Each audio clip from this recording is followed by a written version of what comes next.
মোমেনদের ব্যাপারটা আমাকে সবসময় অবাক করে। তার জীবনে যা ঘটে এটা তার জন্য কল্যাণ করে। তার একটু বিপদ হলে সে ধৈর্য দান করলে এটা তার জন্য কল্যাণ করে। তার একটু কোনো কিছু কল্যাণ হলো সে শুকর আদায় করলো, এটাও তার জন্য কল্যাণ করে। তার তো অকল্যাণ কিচ্ছু নেই, তার গোটাটা জীবনে তার জন্য কি কল্যাণ করে একজন মোমেনের জন্য। এমনকি তার শরীরে যদি কি একটু কাটা বিঁধে তাহলে তার গুনাহ মাফ হয়ে যায়। শরীরে কি একটু কাটা বিঁধলে, আপনি রাস্তা দিয়ে হেঁটে যাচ্ছেন, একটু উষ্টা খেলেন, মানে স্ট্যাম্প বলো, হোঁচট খেয়েছেন, তার কারণে গুনাহ মাফ হয়ে যাচ্ছে। আপনি have you ever seen any philosophy like this? এরকম কোনো কথা জীবনে কোথাও শুনেছেন যে আপনার কষ্ট, আপনার জ্বর হয়েছে এই কারণে গুনাহ মাফ হয়ে যাচ্ছে? জ্বর হয়েছে এই কারণে গুনাহ মাফ, মাথা ব্যথা করছে এই কারণে গুনাহ মাফ, পেটে ব্যথা কি, পেটে ব্যথা মারা গেলে কি শহীদ। আল মাবতুন, রাসূল সাল্লাল্লাহু আলাইহি ওয়াসাল্লাম বলেছেন আল মাবতুন আল হারিক আল গারিক, পুড়ে মারা গেলে, ঈমান থাকতে হবে, পুড়ে মারা গেলে, পানিতে ডুবে মারা গেলে, অ্যাক্সিডেন্টে মারা গেলে, এবং পেটের রোগে মারা গেলে, আত-তাউন বা প্লেগ অথবা ধরুন আমরা করোনা ইত্যাদি ঈমান সহ মারা গেলে লোকগুলো কি শাহাদাত এর সওয়াব পেয়ে যাবে তারা। প্রকৃত শহীদ তো অনেক রকম, এটা হচ্ছে ব্যাটল ফিল্ডে শাহাদাত বরণ করা, সেটা তো ভিন্ন জিনিস, সেটা স্ট্যাটাসের, এটা স্ট্যাটাস এক না, কিন্তু শাহাদাত তো তাই না? কিন্তু মর্যাদা তো শাহাদাতের। মানে আপনি একটা প্যালেস পেয়েছেন, এখন কারো প্যালেসের দাম 1000 কোটি টাকা, কারোটার দাম কি 100 কোটি টাকা, প্যালেস তো, রাজপ্রাসাদ তো, অথবা আপনার মনে করার কোনো কারণ নাই যে আপনি একটু এই অবস্থায় আছেন। প্রতি জুমাবারে কিন্তু আল্লাহ তাআলা জান্নাতে কি বসাবেন জানেন? আপনার বাজারে বসাবেন। আমাদের একটা সিরিজ চলতেছে আমাদের ইউটিউবে, সেটা আপনার সুযোগ পেলে দেখেন, এটা হচ্ছে জান্নাত সিরিজ। জান্নাত সিরিজে আমাদের একটা সিরিজে একটা আলোচনা গেছে, তা হলো যে জান্নাতে প্রতি জুমাবারে একটা বাজার হবে, এবং এই বাজারে জান্নাতীরা কি হবে? একত্রিত হবে। বাজারে একত্রিত হওয়ার পর উত্তর দিক থেকে একটা বাতাস বইবে। ওই বাতাস বওয়ার পরে বাতাসের মধ্যে একটু হালকা ধুলাবালি চিকচিক থাকবে, তার জামা কাপড়ে এবং তার মুখের মধ্যে বাতাসটা এসে পড়বে একটু হালকা চিকচিক। এখান থেকে সে যখন তার বাসায় ফিরে আসবে, মানে তার প্যালেসে, তার স্ত্রী এবং সন্তানরা তাকে দেখে বলবে, তুমি তো আগের চেয়ে 1000 গুণ সুন্দর হয়ে গেছো। তার গায়ে পড়ছে কি কোনো কসমেটিক? এটা কিন্তু কসমেটিক্স মার্কেট, সেদিকে কসমেটিক মার্কেট, কিন্তু কসমেটিক কেনা লাগে না, কোনো টাকা পয়সা দিয়ে কসমেটিক কেনা লাগে না। এগুলো মোটিভেশন। রাসূল সাল্লাল্লাহু আলাইহি ওয়াসাল্লাম সাহাবায়ে কেরাম থেকে বলছেন, আমি কি তোমাদেরকে এমন আমলের কথা বলবো যার কারণে আল্লাহ তাআলা তোমাদের গুনাহ মাফ করে দেবেন এবং তোমাদের মর্যাদা বাড়িয়ে দেবেন? সাহাবায়ে কেরাম বললেন, ইয়া রাসূলুল্লাহ, হ্যাঁ একটু বলেন প্লিজ। ইন্টারেস্টটা দেখেন, ইন্টারেস্টের লেভেলটা দেখেন। সাহাবীদের সবচেয়ে বড় যোগ্যতা কি ছিল জানেন? যা ছিল তাদের ইন্টারেস্ট, আগ্রহ। এবং তাদের কোয়েশ্চেনগুলো যদি কখনো সুযোগ হয়, তাহলে সাহাবীরা কি কোয়েশ্চেন করতো এটা একবার পড়েন, তাহলে দেখবেন যে তাদের ইন্টারেস্টের জায়গাটা কি আর আমাদের ইন্টারেস্টের জায়গাটা কি। মানে আমাদের প্রশ্নের লেভেল আর তাদের প্রশ্নের লেভেলটা দেখবেন কি। আমাদের প্রশ্ন 10-15-20টার বাইরে কিচ্ছু নাই, ঘুরপাক ওইখানেই খায়। আজীবন ওই কয়েকটা প্রশ্নের উত্তর যদি পার্মানেন্টলি কোথাও দিয়ে রাখা যাইতো যে আর এই প্রশ্ন করেন না, কখনো কখনো ওই প্রশ্ন শুনতে শুনতে বিরক্ত হয়ে যাচ্ছে। একই প্রশ্ন repeatedly the same questions comes repeatedly, এর বাইরে মনে হয় যেন আর কিছুই নাই প্রশ্ন। সাহাবায়ে কেরামের কোয়েশ্চেনের কোয়ালিটি, ইংরেজিতে বলা হয় না যে একজন ব্যক্তির কোয়েশ্চেনই বুঝে তার বুদ্ধিমত্তা কতটুকু, আরবিতে বলা হয় মানে উত্তম প্রশ্ন কি, আসওয়ালু নিসফুল আকল। Good question indicates your knowledge, your depth of knowledge. Good questioning এটাও আসলে ইন্ডিকেশন করে আপনি কতটুকু ইন্টেলিজেন্ট। কোয়েশ্চেন তো সবাই করতে জানে না, প্রশ্ন করার জন্য যোগ্যতা লাগে। সাহাবায়ে কেরামদের এই যোগ্যতাটা ছিল, তারা কি জানতে চাইতেন এবং কোন জায়গায় তাদের ইন্টারেস্ট ছিল। বলে, হ্যাঁ ইয়া রাসূলুল্লাহ বলুন। তিনি বললেন, ইসবাগুল উযু আলাল মাকারি, কষ্টের সময় ঠিকমতো উযু করা। কষ্টের সময় কি ঠিকমতো উযু করা। প্রচণ্ড শীত, এখন এই সময় উযু করতে তো কষ্ট লাগে, তাই না? এই সময় সুন্দর করে উযু করা। ওয়াকাসরাতুল খুতা ইলাল মাসাজিদ, বেশি বেশি মসজিদে পা ফেলা, বেশি বেশি কি করা, মসজিদে আসা। আপনারা যদি বাজারে যাওয়ার পা মসজিদের চেয়ে কম পড়ে থাকে, তাহলে ইউ আর লুজার। বুঝেননি? আপনার যদি অফিস আদালত, ব্যবসায়ী হাউস, বাজার ঘাট অথবা ধরুন ফিল্ড, মাঠ, বিভিন্ন জায়গায় রাস্তাঘাট, তার চেয়ে যদি আপনি মসজিদে আপনার কম আসা হয়, তাহলে ইউ আর শিওরলি লুজার। এখানে তো আপনাকে 5 বার ডেইলি আসার কথা ছিল, অন্য জায়গায় তো আপনার 5 বার যাওয়ার কথা ছিল, কিন্তু ওইখানেই দেখবে যাবে আপনার জীবনের অর্ধেক অথবা তার চেয়ে বেশি সময় চলে গেছে। তাহলে এবার এখানে আপনি কয়বার আসছেন? ওয়া কাসরাতুল খুতা ইলাল মাসাজিদি ওয়া ইনতিজারুস সালাতি বা'দা সালাত, এবং এক নামাজের পর আরেক নামাজের জন্য কি করা? অপেক্ষা করা। মুমিনের অন্তর কলবুহু মুআল্লাকুম বিল মাসাজিদি, একদল লোকের অন্তর সবসময় কোথায় পড়ে থাকে? মসজিদের সাথে লেগে থাকে। কিসের সাথে? কিভাবে লেগে থাকে?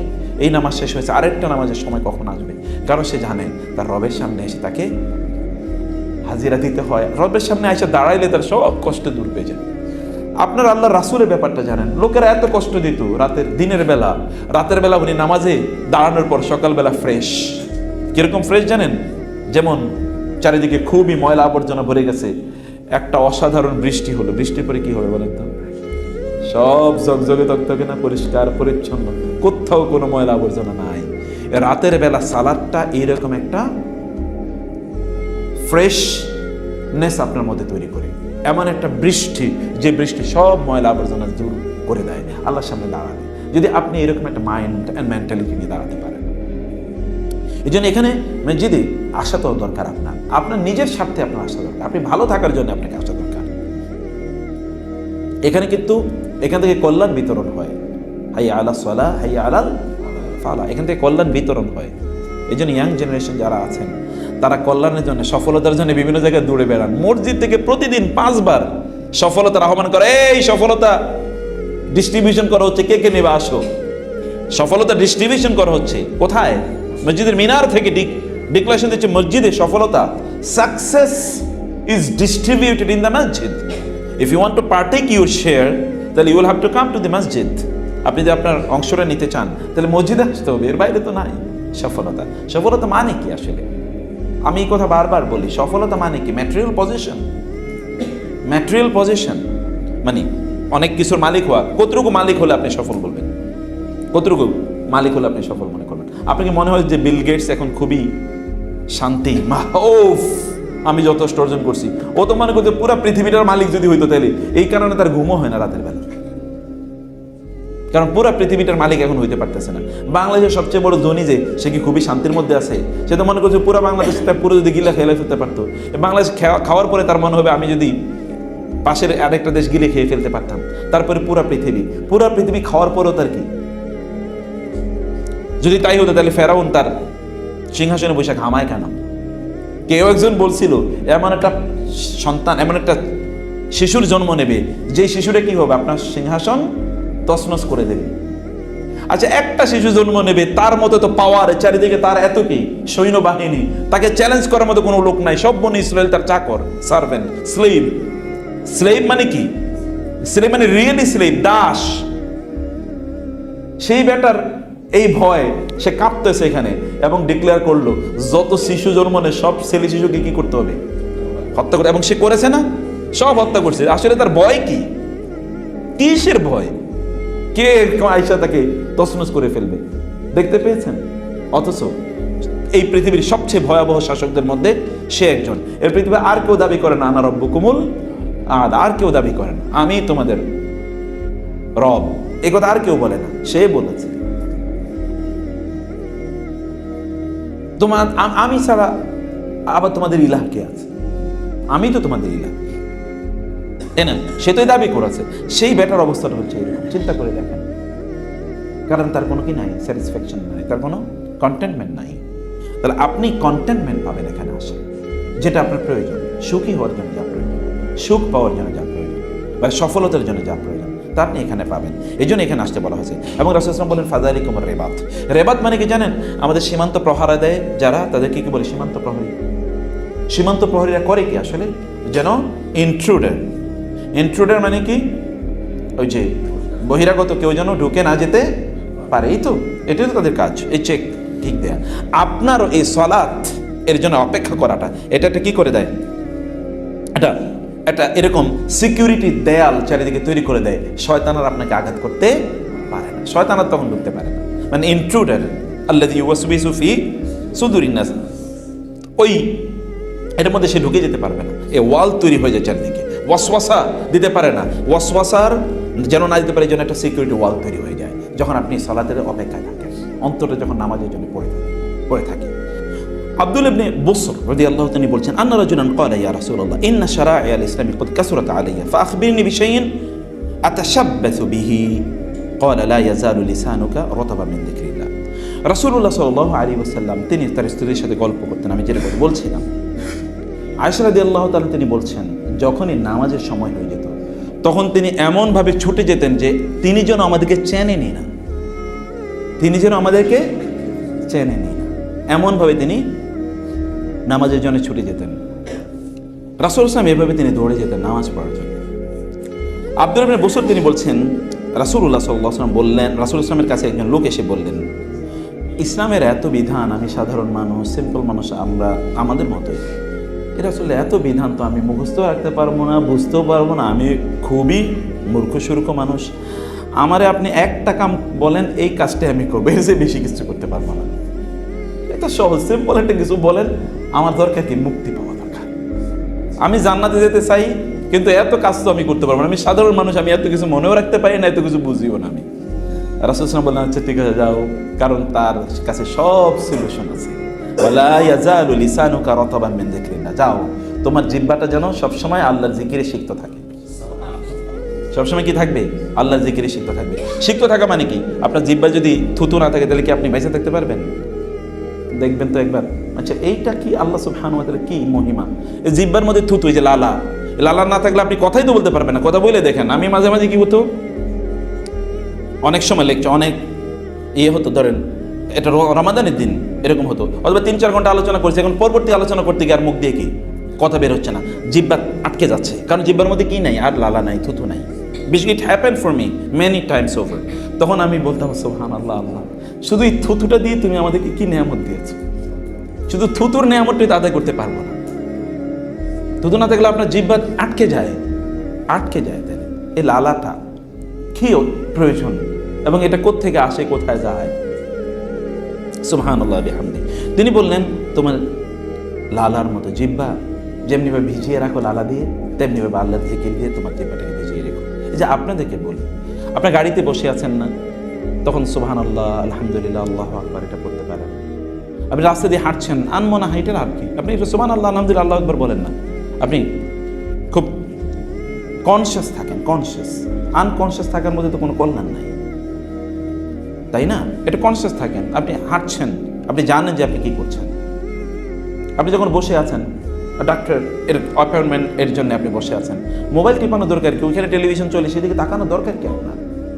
তোর সুবহানাল্লাহ, আলহামদুলিল্লাহ বলেন না। বাজারে গিয়েছেন, আপনি কেনাকাটা করেন, ইন বিটুইন ইউর কেনাকাটা আপনি সুবহানাল্লাহ, আলহামদুলিল্লাহ, আল্লাহু আকবার পড়তেই তো পারেন। You have enough time.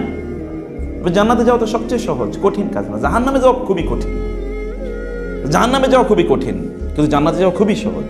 ইউরিদুল্লাহু বিকুমুল ইউসরা ওয়ালা ইউরিদু বিকুমুল উসরা। আল্লাহ তাআলা সহজ করে দিয়েছেন, আল্লাহ কঠিন করেননি আমাদের জন্য। রাসূলুল্লাহ সাল্লাল্লাহু আলাইহি ওয়াসাল্লাম মুআয বিন জাবাল রাদিয়াল্লাহু তাআলা তিনি বললেন, আমি বললাম, ইয়া রাসূলুল্লাহ আখবিরনি বিআমালিন ইউদখিলুনিল জান্নাহ ওয়া ইউবাঈদুনি মিনান নার। আমি যে বলেছি সাহাবীদের ইন্টারেস্টটা দেখেন। তিনি এসে বললেন, ইয়া রাসূলুল্লাহ আমাকে এমন একটা আমলের কথা বলুন যে আমলটা আমাকে জান্নাতে নিয়ে যাবে, জাহান্নাম থেকে বাঁচাবে। তিনি বললেন, লাকাদ সাআলতা আন আযীম ওয়া ইন্নাকা লায়াসিরু ওয়া ইন্নাহু লায়াসিরু আলা মান ইয়াসরাহুল্লাহু আলাইহি। যে কথা আমি মাত্র বললাম। রাসূলুল্লাহ সাল্লাল্লাহু আলাইহি ওয়াসাল্লাম বললেন, তুমি অনেক গুরুত্বপূর্ণ একটা বিষয় প্রশ্ন করেছো, কিন্তু কাজটা খুবই সহজ। জান্নাতে যাওয়ার কাজটা কি খুবই সহজ, কিন্তু ইস্যুটা খুবই গুরুত্বপূর্ণ। ইংরেজিতে বলা হয় common sense is a sense which is not common to all. Common sense is a sense, এটার নাম কে কমন সেন্স দিয়েছে আমি জানি না। এটার নাম কমন সেন্স কি, সেটার নাম হওয়া দরকার আনকমন সেন্স। বলছে common sense is a sense which is not common to all. এটার নাম কমন সেন্স, কিন্তু কারো কাছে পাওয়া যায় না এটা বুঝা। তো এটার নাম কেমনে কমন সেন্স? এটা তো আনকমন সেন্স, তাই না? তিনি বললেন যে কাজটা খুবই সহজ জান্নাতে যাওয়ার, কিন্তু অধিকাংশ লোক কি এই সহজ কাজটাই করেন। তুমি যে সহজ কথা বলতে আমায় বলো, যে সহজ কথা যায় না বলা সহজে, সহজ করে কথা বলাই তো কঠিন, কঠিন করে কথা বলা তো খুবই সহজ। সহজ করে কথা বলে সহজ পথটাই লোকেরা ধারণ করতে পারে। রাসূলুল্লাহ সাল্লাল্লাহু আলাইহি ওয়াসাল্লাম বললেন এটা সহজ। অতঃপর তিনি বললেন ইসলামের আরকানগুলো তিনি বললেন, বলার পরে তিনি বললেন, আলা আদুল্লুকা আলা আবওয়াবিল খায়র, আমি কি তোমাকে বলবো যে কাজগুলো করলে তুমি সকল কল্যাণ একসাথে পাবে, অল দ্য গুড তুমি একসাথে পাবে? তখন তিনি বললেন, আস-সাওমু জুন্নাতুন, এটা তার স্টাইল অফ প্রেজেন্টেশন, মানুষের মধ্যে ইন্টারেস্টটা তৈরি করা, মানুষের মধ্যে ইন্টারেস্টটা তৈরি করা। যারা পাবলিক স্পিকার তারা রাসূলের কাছ থেকে এটা শোনা দরকার, জানা দরকার, কীভাবে তিনি মানুষের মধ্যে সাথে ইন্টারেকশন করতেন। আমি কি তোমাদেরকে কথাটা বলবো? সে বলেন হ্যাঁ বলেন বলেন বলেন। ইন্টারেস্ট সবাইকে, যারা যারা ঘুমিয়েছিল এর মধ্যে তারা জেগে গেছে, তাই না? বলে ওকে ঠিক আছে বলেন। তিনি বলেন আস-সাওমু জুন্নাতুন, রোজা হচ্ছে ঢাল, ইয়াস্তাজিন্নু বিহাল আবদু মিনান নার, এটা হচ্ছে জাহান্নামের থেকে তোমার জন্য একটা ঢাল, একটা বাধা, একটা প্রতিবন্ধক, একটা ব্যারিয়ার তৈরি হয়ে যাবে। 2 নম্বর কি? ওয়াস-সাদাকাতু তুতফিউল খাতিয়াতা কামা ইউতফিউল মাউন নার, আর তুমি যদি দান সাদাকা করো তাহলে তোমার গুনাহগুলো তেমনিভাবে নিভে যাবে যেমনিভাবে আগুন পানিকে নিভিয়ে দেয়। এবং তিনি বললেন ওয়াসসালাতুর রাজুলি ফি জাওফিল লাইল, অতঃপর ব্যক্তির রাতের নামাজ তার সম্মানকে বাড়িয়ে দেয়। রাতের নামাজ আমি আপনাদেরকে বলি, রাতের নামাজের 2টো ক্যারিশমা বলি। রাতের নামাজের 1 নম্বর ক্যারিশমা হলো, কেউ যদি রাতের নামাজ পড়ে, রাতের নামাজ মানে কি জানেন? কিয়ামুল লাইল, সালাতুত তাহাজ্জুদ, কেউ যদি পড়ে আল্লাহ তাআলা দিনের বেলা তার চেহারাটাকে আলো দিয়ে, নূর দিয়ে আলোকিত করে দেন। আপনি নূর দিয়ে আলোকিত হওয়া মানে কি? এর মানে ওইখান থেকে এখন বাল্ব জ্বলবে, ব্যাপারটা কিন্তু এরকম না। উজ্জ্বল হবে, একটা ঔজ্জ্বল্য থাকবে, একটা ঔজ্জ্বল্য থাকবে। এই ঔজ্জ্বল্য এটা দেখার জন্য কি লাগবে? আবার চোখ লাগবে। You need eyes to visualise that. আমর ইবনে আব্দুল্লাহ ইবনে আমর ইবনে আস রাদিয়াল্লাহু তাআলা আনহু অথবা ওমর রাদিয়াল্লাহু তাআলা আনহু, আবু বকর রাদিয়াল্লাহু, রাসূলের দিকে একবার তাকান, চাঁদের দিকে একবার তাকান, আয়েশা রাদিয়াল্লাহু, রাসূলের দিকে তাকান, একবার চাঁদের দিকে তাকান, এবং বলেন যে হাসান ইবনে সাবিত বলেছেন রাসূলের চেয়ে সুন্দর আমি কিচ্ছু দেখিনি, রাসূলের চেয়ে সুন্দর আমি কিছু দেখিনি। আর আবু জাহেল বলে ওনারে দেখলে আমার মেজাজ খারাপ হয়ে যায়। দুইজনের অবস্থা কি? আপনার তো কোয়ালিটি লাগবে, জিনিসটাকে বোঝার জন্য তো আপনাকে কোয়ালিটি লাগবে। স্বর্ণকার সে কোয়ালিটি তা বুঝতে পারে, স্বর্ণকার ছাড়া তো এটা বুঝতে পারবে না। স্বর্ণকার ছাড়া আপনি সাধারণ মানুষের কাছে নিয়ে গেলে ও কি এটা সোনা নাকি ইমিটেশন যেটাকে বলা হয়, এটা কি স্বর্ণ নাকি অন্য কিছু, তো এটা পার্থক্য তৈরি করতে পারবে না। স্বর্ণকার লাগবে এটা বোঝার জন্য। অথবা আপনার নিজকে ওই জায়গায়, জহুরির জায়গায় আপনার নিজকে আপনার উন্নীত করতে হবে। এটা স্বর্ণের সমস্যা না, সমস্যা হলো আপনার, মানে আমি এটা বুঝতে পারিনি। অতএব 2 নম্বর বিষয় হলো আপনার সম্মান বেড়ে যাবে। জানেন, আপনি যদি রাতের সালাত আদায় করতে পারেন, আল্লাহ তাআলা এমন লোকদের অন্তরে আপনার ভালোবাসা তৈরি করে দেন যারা আপনারে কোনোদিন দেখে নাই, আপনিও তাদেরকে কোনোদিন দেখেন নাই। এদের অন্তরে আল্লাহ তাআলা আপনার প্রতি ভালোবাসা তৈরি করে দেবেন। It happens, it happens, it happened, it happened, it happens. এটা আল্লাহ তাআলা করে দেন। এবং আল্লাহ তাআলা কোরআনে সে কথা বলেছেন, তাতাজাফা জুনুবুহুম আনিল মাদাজি ইয়াদউনা রাব্বাহুম খাওফান ওয়া তামাআ। এই জন্য রোজা রাখা দরকার, সামর্থ্য অনুসারে রোজা রাখবেন। কমপক্ষে তো সপ্তাহে 2 দিন রোজা রাখা যায়, মাসে 3 দিন রোজা রাখা যায়। অন্য দিনগুলো তো আপনি চাইলে রোজা রাখতে পারেন। দাউদ আলাইহিস সালামের রোজা একদিন রোজা রাখতেন আর একদিন রাখতেন না, সেটা আপনি চাইলে করতে পারেন। মুআয ইবনে জাবাল রাদিয়াল্লাহু তাআলা আনহু তিনি বলছেন, সামর্থ্য অনুসারে সাদাকা করবেন, যতটুকুই করেন। সাদাকা আপনার সামর্থ্য অনুসারে আপনি করবেন। রাসূলুল্লাহ সাল্লাল্লাহু আলাইহি ওয়াসাল্লাম বলেছেন, কেউ 1 লক্ষ দান করলে যা সওয়াব পাবে, অন্য কেউ 1 দান করলে ততটুকু সওয়াব পাবে। কারণ কি? কারণ হচ্ছে তিনি তার সামর্থ্য অনুসারে দিয়েছেন, উনি ওনার সামর্থ্য অনুসারে দিয়েছেন, আপনি আপনার সামর্থ্য অনুসারে দিয়েছেন। অতএব এখানে কি ইস্যুটা কিসের? সামর্থ্যের, অ্যামাউন্টের ইস্যু না। Amount doesn't matter in the sight of Allah. আল্লাহর সামনে অ্যামাউন্ট, নাম্বার, এটা কিচ্ছু ম্যাটার করে না। আল্লাহর কাছে ম্যাটার করে কি? Quality. Quantity doesn't matter in the sight of Allah in his ultimate analysis, in evaluation. তার কাছে মূলত ম্যাটার করে হচ্ছে কোয়ালিটি। আপনি কোন কোয়ালিটি নিয়ে আপনি সাদাকা করছেন। মুআয বিন জাবাল রাদিয়াল্লাহু তিনি বলছেন, কুলতু ইয়া রাসূলুল্লাহ আখবিরনি বিআমালিন ইউদখিলুনি আল জান্নাহ ওয়া ইউবাঈদু মিনান নার, যেটি আমরা মাত্র হাদিসটি যেটি বললাম। এবং বারা ইবনে আযিব তিনি বলছেন রাদিয়াল্লাহু তাআলা আনহু, ক্বালা নবী সাল্লাল্লাহু আলাইহি ওয়াসাল্লাম, ইযা আতাইতা মাদজাকা, আজকে রাতেই প্র্যাকটিস করার চেষ্টা করবেন ইনশাআল্লাহ। যখন আপনি ঘুমাতে যাবেন, ফাতাওয়াদ্দা উযুআকা লিস-সালাতি, নামাজের জন্য যেভাবে ওযু করেন এভাবে ওযু করে নেবেন। সুম্মা তাজি আলা শাক্কিকাল আইমান, তারপর ডান পাশে ডান কাত হয়ে শুবেন। সুম্মা কুল, অতঃপর বলবেন, আল্লাহুম্মা আসলামতু ওয়াজহি ইলাইক ওয়া ফাওয়াদতু আমরি ইলাইক ওয়া আলজাত যহরি ইলাইক রাগবাতান ওয়া রাহবাতান ইলাইক লা মালজা ওয়া লা মানজা মিনকা ইল্লা ইলাইক আমানতু বিকিতাবিকাল্লাযী আনজালতা ওয়া বিনাবিয়িকাল্লাযী আরসালতা। রাসূলুল্লাহ সাল্লাল্লাহু আলাইহি ওয়াসাল্লাম বললেন, ফাইন মিত্তা মিন লাইলাতিকা ফাআনতা আলাল ফিতরা ওয়াজআলহুন্না আখিরা মা তাতাকাল্লামু বিহি। তিনি বললেন, যখন আপনি ঘুমাতে যাবেন তখন আপনি নামাজের অজুর মতো করে অজু করবেন, পবিত্র বিছানায় ঘুমাবেন এবং ডান কাত হয়ে আপনি শোবেন। শোয়ার পর আপনি তো অনেক তাসবিহ তাহলিল আর করবেন, সর্বশেষ যা বলবেন তা হলো আল্লাহুম্মা আসলামতু ওয়াজহি ইলাইক ওয়া ফাওয়াদতু আমরি ইলাইক ওয়া আলজাতু যহরি ইলাইক রাগবাতান ওয়া রাহবাতান ইলাইক লা মালজা ওয়া লা মানজা মিনকা ইল্লা ইলাইক আমানতু বিকিতাবিকা আল্লাযী আনজালত ওয়া বিনাবিয়িকা আল্লাযী আরসালত। আপনি এই দোয়াটি পড়বেন। দোয়াটি হিসনুল মুসলিমে আছে, আপনি যদি এখনও ইয়েতে গুগলে সার্চ করেন তাহলে আপনি দোয়াটি পেয়ে যাবেন। রাসূলুল্লাহ সাল্লাল্লাহু আলাইহি ওয়াসাল্লাম বললেন, তুমি যদি এই দোয়াটি পড়ে রাতে ঘুমাতে যাও, এই রাতে যদি তুমি মারা যাও, তাহলে তুমি পরিপূর্ণ ইসলামের উপরই মারা গেলে, আর ইসলামের উপর মারা যাও মানে তো আপনি জান্নাতি। ইসলামের উপর আনতা মিত্তা আলাল ফিতরা, আপনি ফিতরাতের উপর মারা গেলেন। ফিতরাত মানে কি? আপনি মায়ের পেট থেকে জন্মের সময় যেই ঈমান নিয়ে এসেছিলেন ওই ঈমান নিয়ে আপনি মারা গেলেন।